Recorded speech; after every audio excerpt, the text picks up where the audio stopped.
Good morning, everyone. Thank you for attending today's panel discussion. Today's agenda is to talk about redefining value, lowest cost to lasting value within procurement frameworks.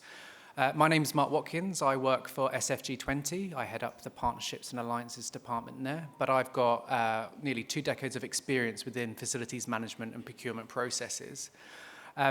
Today we're going to be talking about the race to the bottom, especially around procurement, and how we can shift our focus from cost-based procurement into whole life value procurement. And I'm pleased to be joined by my colleagues here today who will be introducing themselves shortly. What we're hoping to get out of today is to understand the current problems we're facing within the existing procurement frameworks, why we see this persistent problem within those frameworks, and what we can look to achieve by working together as different stakeholders to look towards more value-based and end goal-based procurement processes and how that can achieve better results for everyone.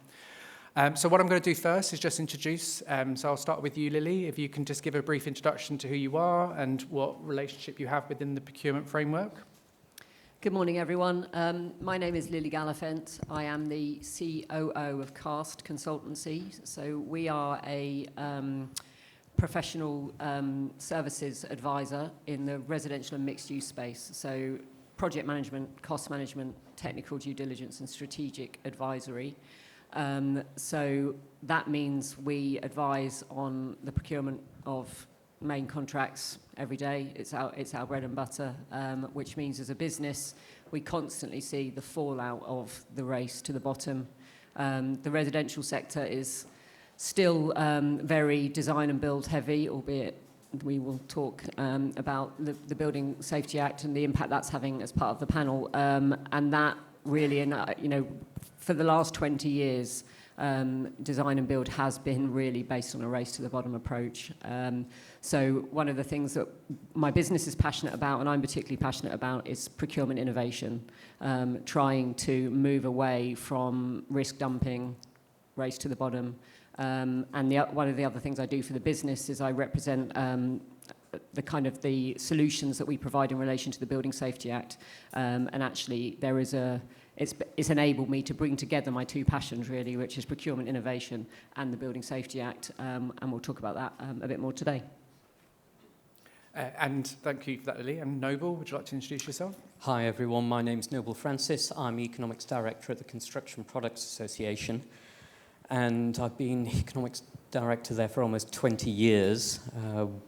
Our 20,000 members make, produce, distribute anything and everything that goes into construction, whether it's bricks, concrete, steel, glass, or heating, lighting, and everything in between.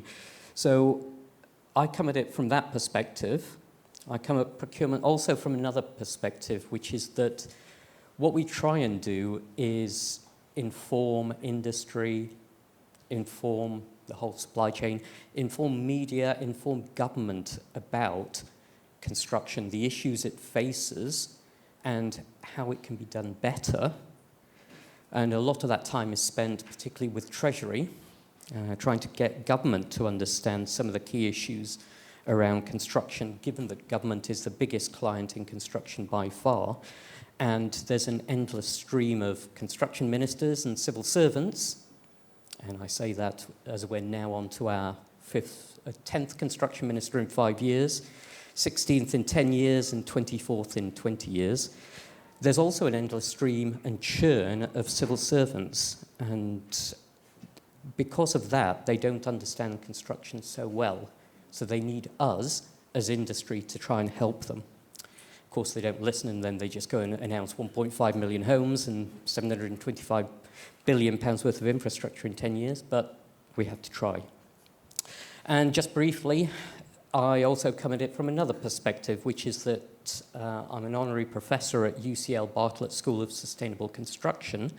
So I lecture in construction economics and management, master's students trying to bring through the next generation, because even if we do half of what government wants, then the skills issues are going to be a big problem in the industry as a whole. Perfect. Thank you for that, Noble. And Remi, last but not least, if you can introduce yourself. Yeah, hi, I'm Remi Suzan. I'm the managing director of Gratte Brothers, and clearly underqualified for being sitting on this stage next to these two clients. I've been a long-term moaner about procurement. I think it's the one thing in the industry which is what's killing it in terms of sort of like just businesses. Just look today at sort of like how many businesses are going bust at the moment in Construction Inquirer, almost, you know, sort of like 2, 3 a day are going, big ones as well, H-Sims, etc. And we all know about ISG and the other main contractors as well. They're not helping themselves to the race to the bottom. So I'm coming at this more from obviously running a business, trying to make a profit and pay the staff every month. And procurement is not helpful the way it's currently structured in this industry. So my view is more about what's wrong with the industry, and I'll be expressing those views to you all shortly. So that's it. Perfect. Thank you for that. So as you can see, we've got quite a good breadth of different stakeholders involved within the procurement process. So I'm hoping that we'll find some value out of understanding the current issues that we're facing, as well as how we can work towards a more achievable and sustainable outcome, especially with regards to procurement. I think it'd be really interesting, we touched on it with your introductions, just touching on some of those issues that we're facing today. The race to the bottom is obviously driven by lower costs, by competing products, by competing companies, etc. Cheapest bidding being a primary driver in winning particular bids. With you, Noble, from an economic perspective, why do you think that lowest costs is still the prevailing factor? You know, what other impacts are there that are driving the reasons behind this? There's effectively an incentives problem. From government's perspective, it's been made aware since the 90s that procurement is an issue. It has lots of value matrices, so theoretically, broadly, government in the very broad sense is looking at criteria of projects that is not just based around cost. It has a construction playbook. It has a gold standard verification. These are all very nice in theory. The problem is that's not what occurs down on the ground when you're a civil servant in an individual team within an individual department and you have to sign off on a project. There is a reality that is based around the incentives, which is that me as a civil servant signing things off, which I'm not, but if I was, I'm caught up in the system where I go for the cheapest or second cheapest bid. And if I go outside of that and go for a more expensive bid, because it's theoretically better quality, and it goes over budget and over time, I get the blame. If I go for the cheapest or second cheapest, and it goes over budget and over time, just blame the construction industry. And so there's an incentive problem there, which means industry knows this. Industry knows that for all the nice talk, all the nice intent from broad government, that's the way it works. So you end up with a main contractor or a main consortia. Out of 5 or 6 bids, 1 will always be too low. Maybe 1 or 2 will be too low. And so each time, they're likely to be the ones that's picked. And then afterwards, sorry to interrupt you, because you're just about to chip in. Given that the incentives are that way, if the cheapest or second cheapest is chosen, firstly, it ends up more expensive and over time in the long run because you have to figure out how to make money from it. Secondly, you end up with undue pressure going down the supply chain, because if you've put in a very low, sometimes negative bid, depending on the state of the industry and your desperation to win projects, then you need to find out some way of making money from it. So I think touching on what you're saying there is a massive risk with those making the decisions when looking at those bid responses. And a key driver with that is that there's no real allocation of that risk beyond that person. And so from their perspective, they're looking at the immediate risk of costs over the longer term impacts that those types of decisions would make. Treasury works off cost. Yep. And for all the value matrices in the world, if you want to get a project green lit by Treasury, then the estimated benefits have to be greater than the estimated cost.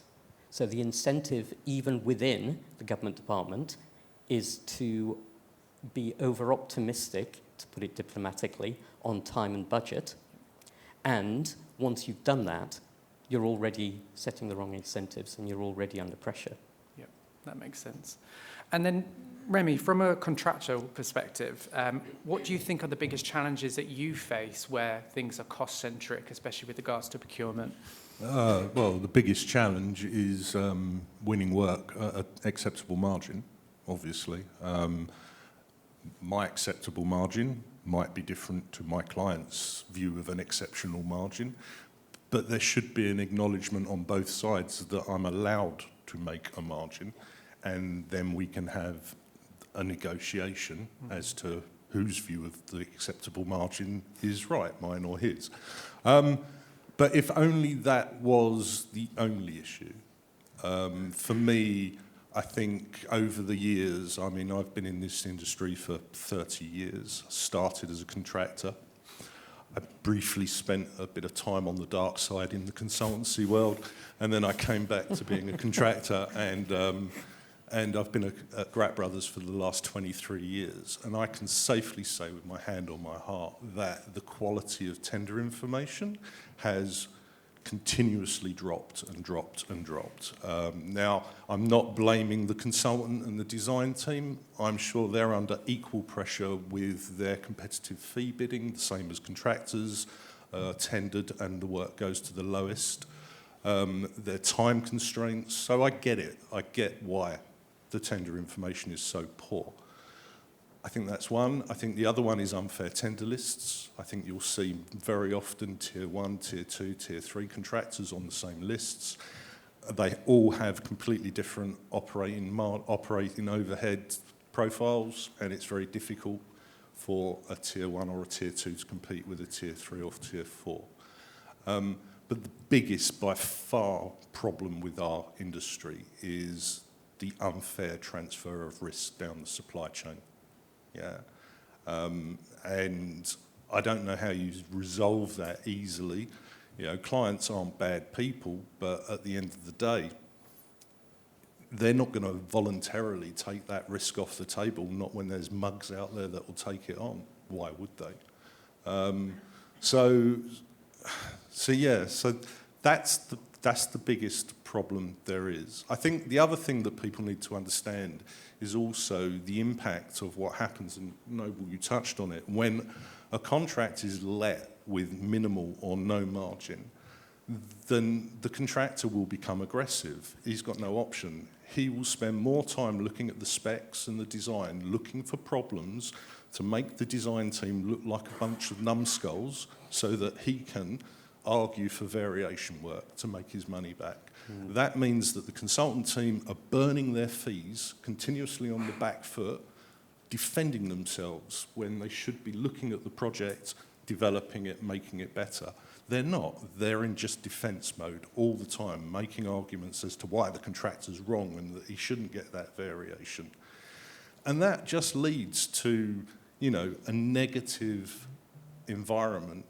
And it's one of the reasons why we have so many mental health problems in the construction industry, because it's aggressive, it's contractual, and it all comes from the procurement. So I think touching on what you're saying there, there's the cost implications and the pressures that presents, especially to different size organisations. But also you touched on the idea, the fact that these tendering documents that you're supposed to respond to are decreasing in quality and also not representing a uniform format. So every time you come across something new, you're having to review that and decide how you are able to make the margins within that space. So setting the framework to begin with is already setting you up for failure, and it makes it a lot more difficult. But it's not just the technical content of the drawings or the specifications which you price, it's the weasel words hidden away in the contracts. Yeah. I mean, the JCT standard form is like 25 pages, but every contract we receive is 200 because there's been an army of lawyers in it amending every single clause, and it's all unique. So you can spend 10 grand just reviewing a contract, only to go back and go, we won't accept this, and the client goes, bugger off then. Yeah. You know, take it or leave it. What do you do? So a big area, as you say, is their attempts to push unfair risk downstream. Massively. Perfect. And Lilly, from a project and cost consultancy perspective, you obviously represent clients in some instances, or you give advice to clients in those instances. How do you think you're able to influence their decisions and how they set out their procurement processes? It's first just worth noting that the majority of our clients are private developers, so it's a slightly different scenario to the government in that they are, generally speaking, not working within in the same set of rules. But I think it's very interesting to hear Remi describe consultancy as the dark side, because the perception is, and it is certainly very true, that consultants are part of the problem. And a lot of project managers and cost consultants are part of the problem, actually. We are the people saying to the clients, don't let them get away with that. That variation's wrong. That schedule of amends isn't long enough. You've let them really take, you're taking all the risk here. We don't believe in that, actually. And we work with intelligent clients where we try, and it doesn't always work, to be fair, and I'm sure there are some contractors that are working with us that would absolutely say that, this isn't happening in practice. But we are trying to advise our clients to say, actually, guys, it's not the end of the world to have a schedule of amends that has a more equitable risk-sharing mechanism in it. Why don't we actually think about who's in control of that risk and allocate the risk share on that basis? And it does happen. So we have a really, really important role in advising our clients appropriately. But equally, the clients have to want to go there. And again, we talk a lot, this industry is very focused on, getting really contractors to solve all the problems. If the problems of this industry are going to change, it has to start with the clients. And that is the conversation we always try and have, and we, again, like mixed tender lists. We would not advise clients to have mixed tender lists. It is not fair to ask 3 different contractors with 3 totally different business models to tender against each other. It doesn't make any sense. So there is a huge amount that we can do as cost and project managers, but it does require the client to want to go there. The sell to the client is, to be honest, if you don't do this, you might sign a contract that you feel great about. It's got a really good contract sum in it. It's got a ridiculous program that everyone probably knows can't be delivered. You've got a schedule of amends that you think, right, there's no risk here for me, great. What is going to happen is over the course of that construction project, you are going to argue with that contractor over every penny, over every minute, and you're going to end up with an outturn cost that looks nothing like the contract sum, and you're going to end up with a job that's late. So again, what we keep trying to sell to clients, because it is hard, you make the point that most clients, they want that contract where they feel they've won, is you may feel like you've won now, you won't feel like that in 3 years' time, 4 years' time, 5 years' time, and you will have had a very stressful experience. Everyone's mental health will have been affected. And the number of jobs that I think the industry would truly get to the end of and say, that was a success, we all feel happy about that, is depressingly low. And that is because contracts are set up wrong. So for us, that is the message we're trying to get across to our clients is, don't just focus on winning the contract negotiation, focus on the big picture. And as I say, where we do that, I guarantee you that everyone gets to the end of that job in a much happier frame of mind. Yeah, that completely makes sense. I think, so we've spoken about where we're at and the problems that we're facing, but we know that there is a greener pastures that we can work towards. Why do you think we're stuck in this loop? And I'm going to ask you different questions with relation to this. So we know that from the input that you've given so far, different stakeholders are all experiencing the pain that this race to the bottom experiences, but yet we're still continuing to go down this loop. So starting with you, Remi, do you think contractors actually reinforce the problem? Of course they do. Yeah, at the end of the day, if that's your only work stream, you've got to bid the work and you've got to win some of it. There are bills to pay, there are wages to pay every month. And yeah, ultimately you have to win work, so you're going to have to bid what you're bidding for at an appropriate value to win something. I mean, my company, we're very fortunate. Most of our work is negotiated, but that's over 85 years of working with clients, and we've built trust with them, and that's what it's a lot of it is hard. It's building that client relationship, getting them to appreciate quality over cost, getting them to appreciate that your view is trustworthy, and sort of like being able to negotiate in an open book fashion, where they actually see the benefit of you being engaged rather than opening it up to the market. But we still do tender work against other contractors. And my advice would be to anybody is always price it honestly, always make an allowance to do the job properly, even if it's not in the tender pack. If you see that there's something missing, then even if you put it below the line, but put a price on it, let the client know that you've spotted it, that there's money missing, even if it's not included in your price, but highlight it. Try to push back, as we always do, against these unfair risk transfer clauses. How can it be right that a design team have worked on a project for 4 years, 5 years, making all the design decisions, attending workshops? There are reasons why everything has been chosen, for then the contractor to be given 6 weeks to price it. Oh, and by the way, you're going to accept all the design responsibility for that project, and you've got 6 weeks to check that the design is right. And if there's any problems in it, it's your risk. I mean, it just doesn't even make sense from a common sense point of view. So try to push back against these unfair clauses.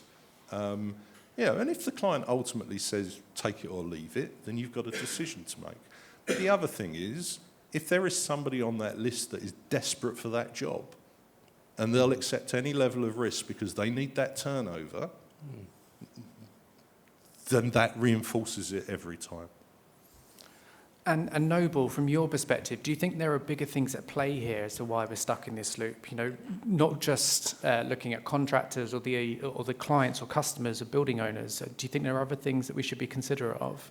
I mean, picking up on what you said, Remi, I would actually not say the main contractors are the chief culprits, if you put it that way. They end up being that because of the client pressure. And if you look across construction, 86% of employment in construction is either self-employment or in SMEs. All the business models are based around subcontracting out the cost, activity, and risk. But that only indirectly comes from the main contractors. That's coming initially from the clients. I mean, if you take the extreme, which is outside the sort of Besa area, which is house building and housing developer side of things, then the major house builders and developers only employ one person for every 3 homes they build. Everything is subcontracted out, because if they hit a downturn, they can cut the supply chain loose.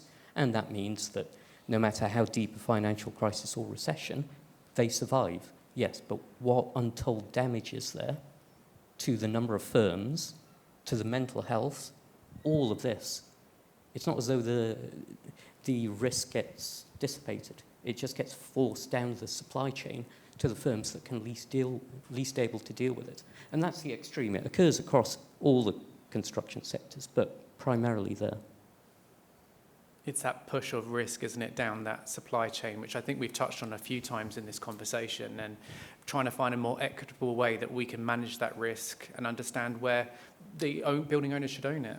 I mean, it's about having that sensible discussion that Remi was saying, working together, and we talk about collaboration within the supply chain, but actually it needs to occur with the client medium term, not just for one project, but over a series of projects. Because then, if you look at some of the examples where there has been good procurement with a reasonable margin and projects delivered to time and to budget, to give one example, say in the public sector with the Olympics, or in the private sector, some of the contractors that do good, high-quality work consistently, and because demand is strong, then they tend to work proactively with their supply chain. And feel free to tell me I'm completely wrong, but the Overburys of this world do tend to work with consistent supply chains, medium term, and they're actively trying to treat them properly, which should be the standard, but it isn't. It's the anomaly. And I think in some ways that's the frustrating thing, because it's not like we're sitting here and saying this is a problem with no solution. The solution exists. There are models out there. There are procurement models out there that work for everybody. People are actively choosing not to use them. And the only way we're going to break that cycle is, as you say, is by working together to push back against clients. Because, as I say, this is a problem with a solution that we're just not using. Yeah, I think collaboration is a really key part of that, transparency and trust between the various stakeholders. And I think one area that has impacted all stakeholders with trying to work collaboratively is the Building Safety Act, and what challenges that represents, but also the opportunities it represents to try and be collaborative in responding to these ever-changing requirements.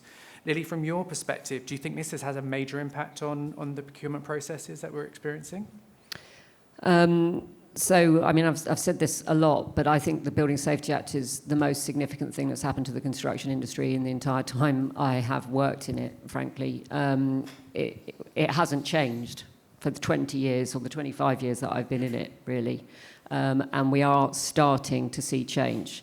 I think it is fair to say we have to face into the fact that the short-term or the sort of medium-term immediate impact of it has been disastrous. But the engagement is better with the BSR, with the MHCLG. We are starting to see that turnaround. We're starting to see approval timelines change. I'm not going to focus on that today. What I'm going to focus on is the fact that it has already made a massive difference to the way we procure things. And that's very simply because in order to get a Gateway 2 approval, you need to have subcontractor input. And that basically means you are getting contractor and subcontractor input in your scheme before you sign your building contract. Before the Building Safety Act, that was happening very occasionally, but it really wasn't happening, which meant you were going through a procurement process where basically, as Remi described, the contractor was being issued a stage 3 minus at best, frankly, to try and price, and then being told, take all the risk, go away and figure that out, and we might give you a tiny little 2% D&B risk, which is nowhere near enough to cover the fact that you don't really know what you're building when you sign that building contract.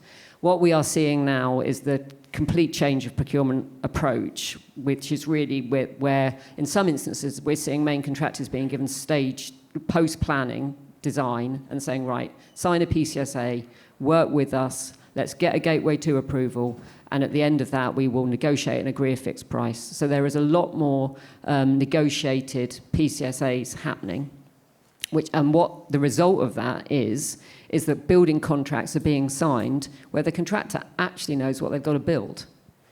And that means, again, the contract sum that has gone into that contract is much more realistic. The program is likely to be much more realistic. So actually, almost, I mean, it was one of the intentions of the Act, and Dame Judith Hackett said it very early on in this process, that she didn't believe in design and build.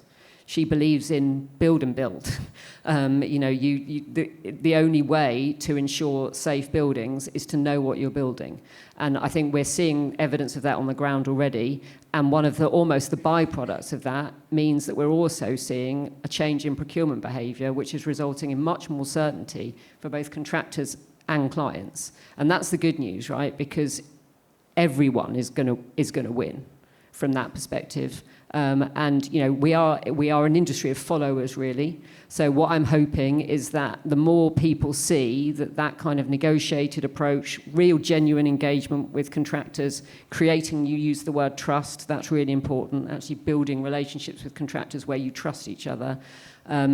As we see more and more of that happening, I hope it's going to become the norm, and I hope it's actually going to become a real game changer for procurement. It's disappointing in a way that we've had to have this forced on us from the top, but we are not an industry that has been able really to create change from below. And as I say, I'm not sitting here saying there are not insane numbers of issues with the way this piece of legislation has been implemented.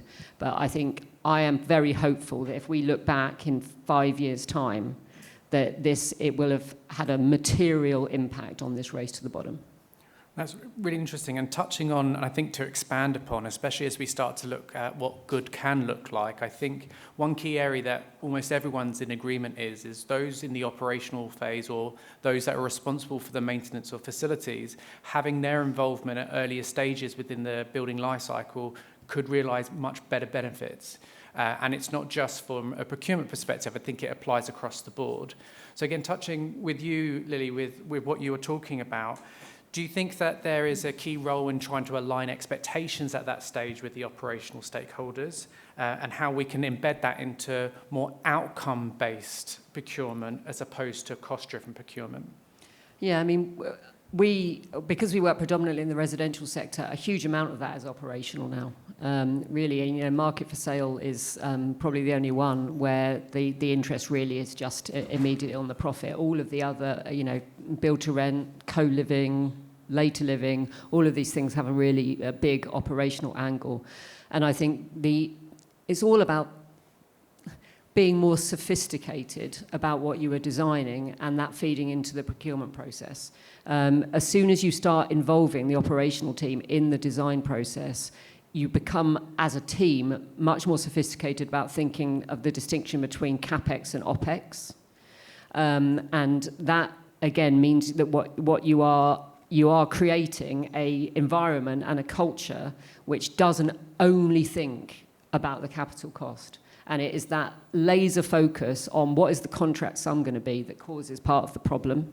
So if you introduce that operational element into the project early, and you actually start thinking about the life cycle cost and the operational cost, it creates just a real additional level of sophistication. And again, the whole ESG agenda is really interesting from that perspective. I mean, we've just built one of the first PBSA passive house towers in the UK, and the payback time on that, the return on investment on that is going to be about 2 to 3 years, whereas the prediction was 7 years originally. Historically, people would have gone, passive house student accommodation, way too expensive. We're not going to do it. But as we are getting more sophisticated, operators are getting involved earlier on, and the data is becoming more freely available. It's definitely, again, it's going to become a critical element. It should become a critical element of how we design things and therefore how we procure them.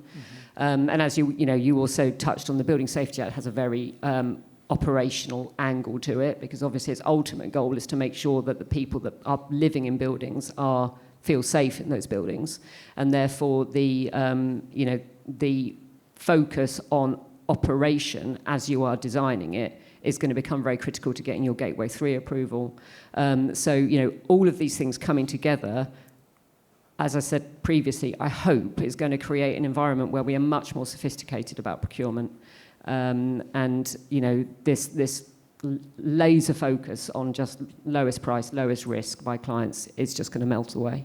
And just picking up on that, and your point about the main contractors being the biggest problem, the Building Safety Act also means that the organisation doing the application to the building safety regulator, they are legally responsible, the person signing it off. So you cannot just subcontract out all the cost, activity and risk to the supply chain, as you were able to do previously when it comes to certain niches under the BSR's remit of, above 7 stories or 18 metres on high-rise residential, student accommodation, hospitals, etc. So you're changing the incentives there by forcing a legal responsibility. So that makes a big difference. Admittedly, in certain niches at this point, but it makes a big difference. That's fair enough. And Remi, we've spoken about the pitfalls with regards to cost-driven procurement, and we've spoken about that there are actually models, as Lilly touched on, that are available to us now. Have you had much experience with this? What type of benefits can be realised by adopting a different model? Well, as I said, 80% of our work is negotiated, and we push pretty much all our projects down a PCSA route, where that's a pre-service agreement, where we get appointed alongside the design team at stage 2 or stage 3, and we help the QSs build the cost plans. We help the consultant come up with the sort of like the design, the coordination, so that we know the project will work before we get on site. That is then, and my estimating director will absolutely sit here and moan about how painful an open book negotiation is. But as I say to him, rather that than tendering 10 projects to win 2. But it's, like I said, it's about building trust. Now, we have one particular client that we've probably done over £600 million worth of work with over 10 years, where it's on a pain and gain contract. So for every, sort of like £1 million I save him, I get £300,000, £400,000.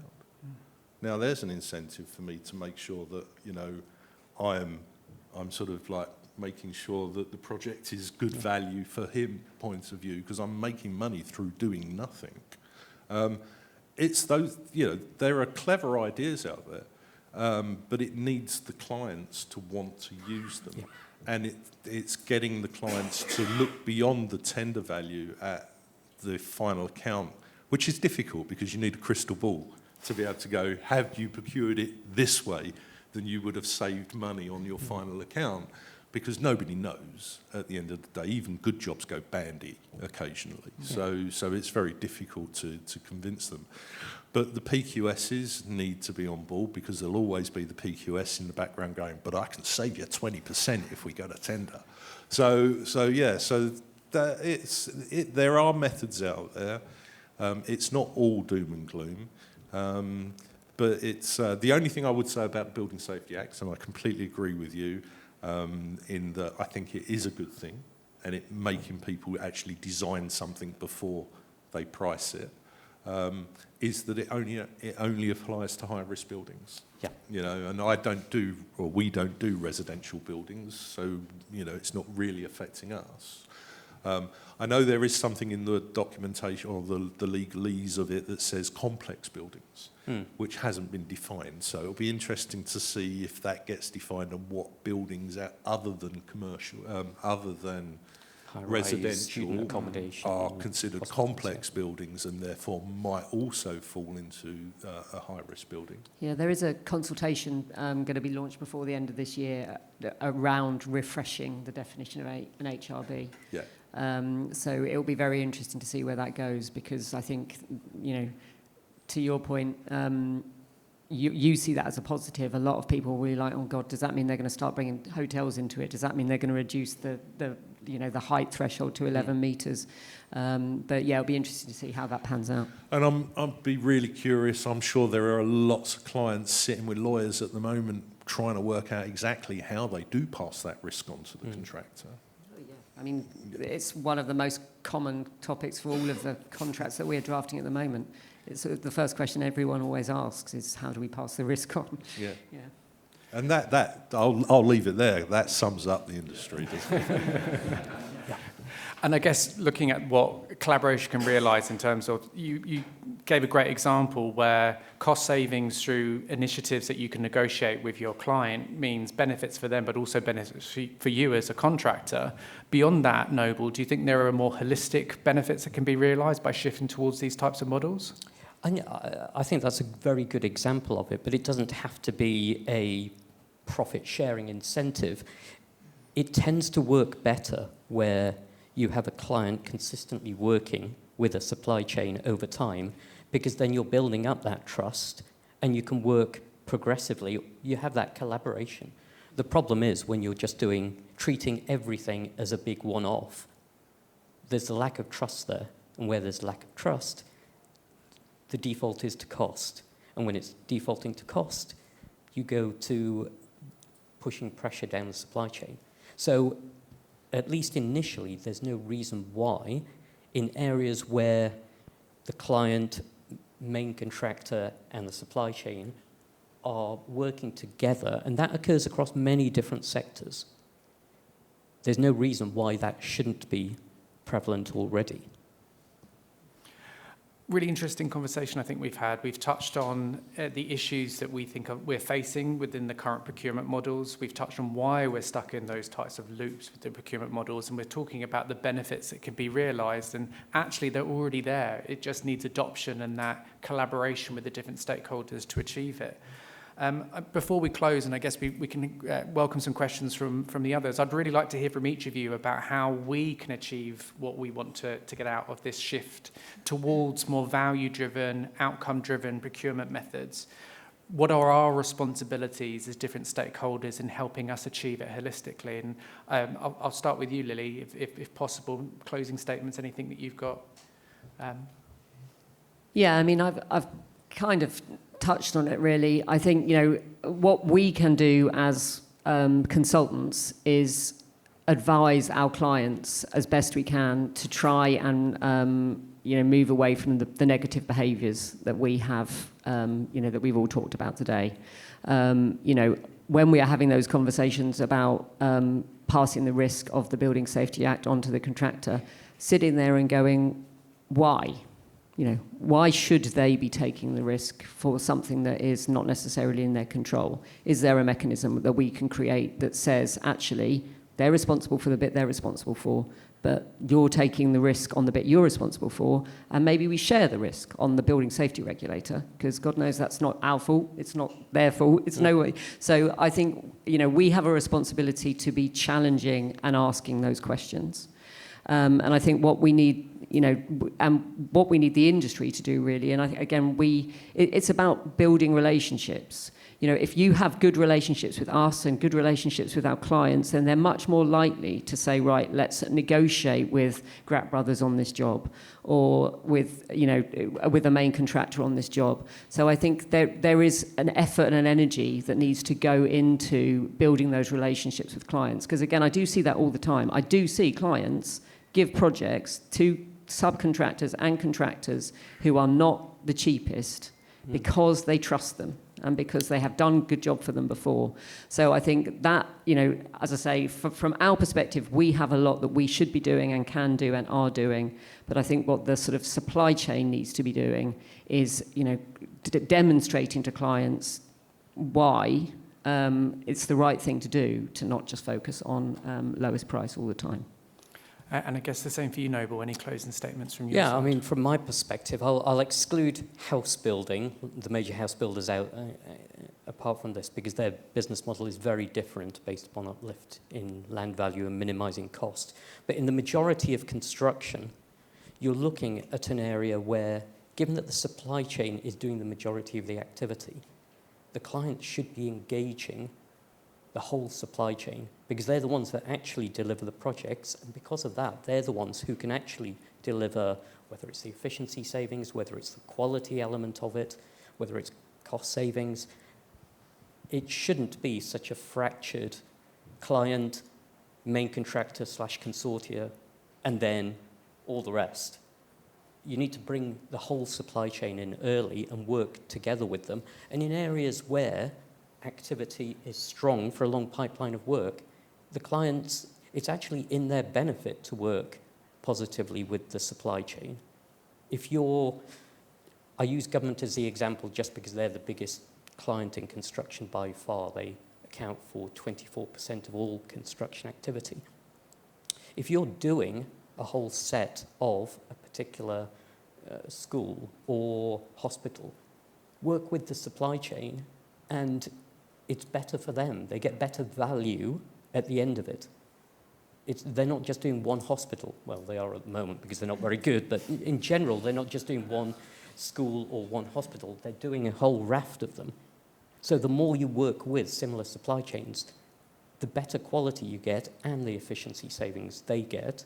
So, and that applies to any of the private sector major clients, whether it's your Landsec, British Lands, that have long streams of work, even if it's a housing association that is working, doing refurbs of its existing housing stock. So a lot of the good principles that are there can apply to any of the major clients, and they benefit from it, but whether they're so used to doing things the same way, just engaging with the main contractor.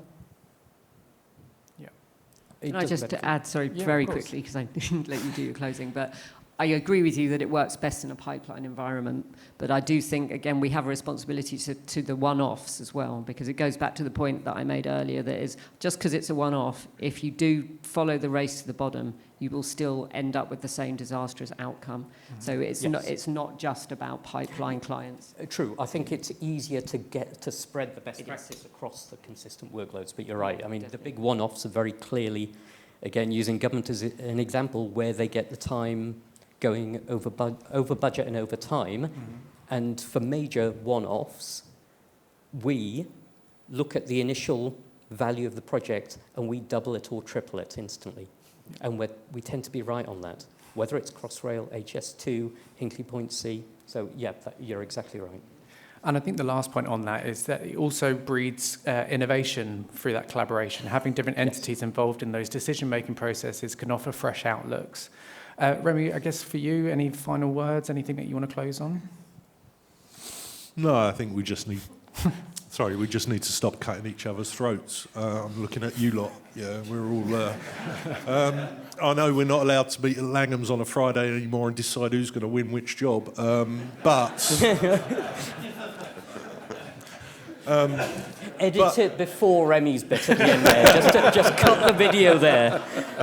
But, I would say that, we should be pricing work properly, yeah? So that we know if we win it, we can do it and we can make a profit. Trying to undercut each other is helping no one. And I'm just going to leave it there. Perfect. We are slightly over, but I would welcome if there's any urgent questions anyone wants to pose. Yep. Yes, Chris Ridge of Tika. So we talk a lot about what... Oh, thank you very much. Cheers, yeah. So we talk a lot about what installer competence and organisational capability looks like. I'm interested in what competence looks like from a procurement point of view. We think about SCEB, and there's a lot of talk about negative behaviours, but actually is more of this to do with a lack of knowledge about specialist trades and what they do and what good looks like. I'm interested in what the panel think about that, and if so, what is the job of specialist trade associations like Besa and Tika in terms of upskilling that knowledge base? Yeah, Thank you. Course. Anyone want to volunteer for that response? It's your products. Okay, I'll take this. It's another way of saying you don't want to take it. This all goes back to major clients subcontracting out the cost, activity and risk, and major contractors doing that. It's not our problem, the competence, the skills. That will change in some areas because it has to change under the Building Safety Act in those niche areas that are covered, and hopefully over time that will change. A bigger driver of it is going to be the fact that in the medium term we won't have the skills. And so we will have to focus a lot more as an industry, as clients, we have a bigger, broader issue around construction skills, skilled trades, which is that, we've always highlighted that aging demographic of skilled trades between 50 and 65 years old. I've been banging on about it for the last 10 years, and we've rapidly lost an awful lot of those skills. Now, given that some construction sectors are relatively subdued at the moment, it's not the biggest issue. However, in 5-10 years, as we lose more of that aging demographic, and we don't have as many entrants coming in, especially given that male construction apprenticeships, there's a 50% dropout rate. Female construction apprenticeships, there's a 70% dropout rate. National skills colleges, 50% dropout rate. Only 30% of those people on construction skills boot camps go on to work in construction afterwards. Government's panacea is £625 million for more of the thing that is not succeeding. So half of that money gets wasted. As these problems become increasingly prevalent, there will have to be more resource, more focus on the number of people and the quality of people we bring into the industry. Otherwise, we're just not going to be building everything we do need to be building. And I think from my perspective, what we're seeing actually is that it has created a much greater interest in the supply chain than existed before. Because effectively previously a client would appoint a main contractor and effectively go, you are responsible for that supply chain. If you have a good relationship with that joiner, then I'm sure that joiner is going to do a good job. Clients are now legally liable to sign up to a Gateway 2 application that basically says that the overarching team is competent, including the supply chain. So again, I'm having conversations now where clients are saying via us to contractors, how are you going to demonstrate the competence of your supply chain? No one would have asked that before. That there would have just been an assumption that the contractor's PQQ process had ticked that box. So there is definitely much more interest in that now. And I think, one of the roles of Besa and your organisation is to help contractors be able to competently answer that question so that they can competently answer it to clients. And again, looking at this from a positive perspective, that should hopefully start dragging the whole industry up in terms of competence and understanding. So, I mean, that's what we're seeing at the moment is definitely a greater focus on supply chain competence that really just didn't exist before. We have to close off now. If you do have any questions, we will be around. A big thank you, Lilly, Noble and Remi, for your input. I think that's been invaluable.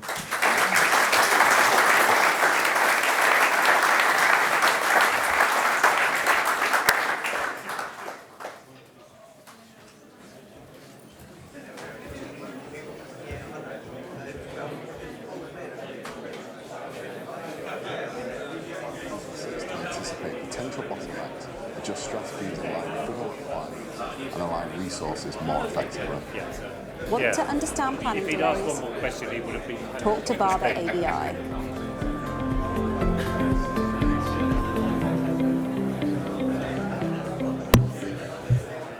At Mitsubishi Electric, we're helping create a more sustainable future for her.